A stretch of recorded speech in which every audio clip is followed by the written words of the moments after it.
agree that, you know, what made the original Iron Man, the origin story, work so well is that it was plausible.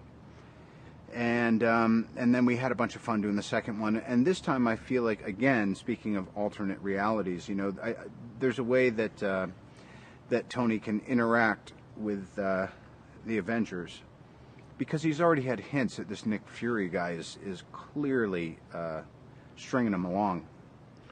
And so he's in the dark about it, so it shouldn't be that big a surprise. At the same time, I think it's kind of through Tony's eyes that you have to see and buy into some of these bigger ideas now, you know.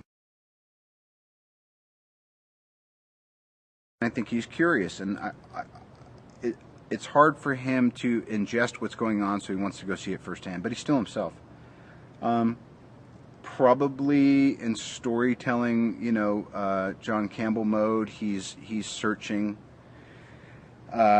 With Rhodey, he realized he's not an island, and so there was a kind of a partnership, you know, outside of his with Pepper, and I think this time it's about that group mind and that, you know, we is better than I.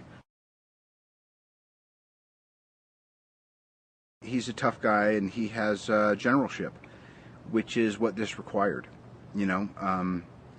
You think of like Joe Johnston on Cap. It was like, you know, I bet that guy really said, look, we're mashing up genres and I'm going to really marshal this thing through.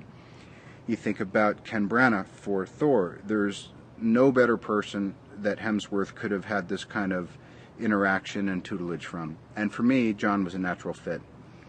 So again, I think, you know, aside from casting, the thing that Marvel does best is they pick the right directors for their projects. And it's always an exciting announcement, but it also always has that extra thing of, oh, you know what? I wouldn't have necessarily thought that, but retrospectively, it makes perfect sense.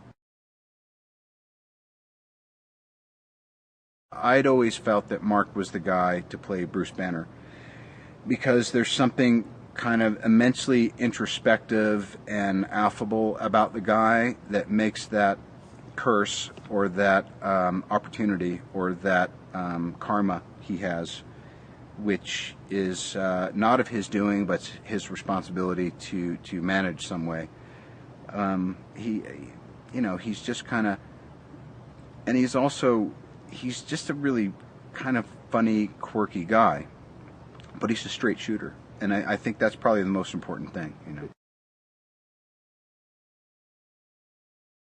Well, it's no surprise to anyone who works with him just for a couple days that he is a profound technician. And so honestly, I think you'd probably have to go back a generation from that and probably look at, he's got, you know, some of the same operators and other people that work with Spielberg or work with people of that genre. And you know, even the Buffy series and his other films have always been visually really kind of their own thing. So, but I think what he's doing is he's drawing on everything he needs to draw on to make it his own.